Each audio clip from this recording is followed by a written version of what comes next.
లోకానుసారంగా మన మనుషులు మనం చూస్తూ ఉంటాం.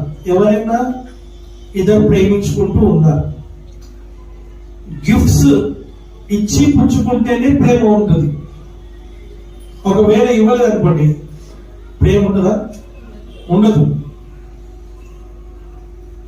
ఎందుకనేది ఇది ప్రాక్టికల్ గా లైఫ్ ఇట్లాగే ఉంటుంది. ఇస్తేనే ప్రేమ ఉన్నట్టు, ఇవ్వకపోతే ప్రేమ లేనట్టు. ప్రేమ అంటే యాక్చువల్ గా మారుతూ వస్తుంది. పాతకాలంలో ఖాళీ ఏమి లేకుండానే ప్రేమలు ఉండేవి. గిఫ్ట్ అనేవి ఇప్పుడు పెరిగినాయి. ఇప్పుడు ఇంకా డిమాండ్ పెరిగినాయి. నాకు కావాల్సింది ఇస్తేనే నువ్వు ప్రేమిస్తున్నట్టు, లేకపోతే నువ్వు ప్రేమించట్లేదని పెరిగిపోయింది. ఇది ప్రేమ ఎట్లా అవుతుంది? కాదు. అందుకే నా దేవుడు, నా రక్షకుడు నువ్వు గిఫ్ట్ అడగకపోతే అన్న ఇచ్చాడు ఆయన.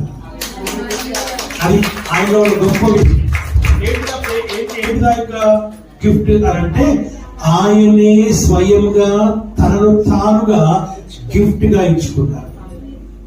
ఆయన ద్వారా ఈ రోజున నీకు విలువ పెరిగింది.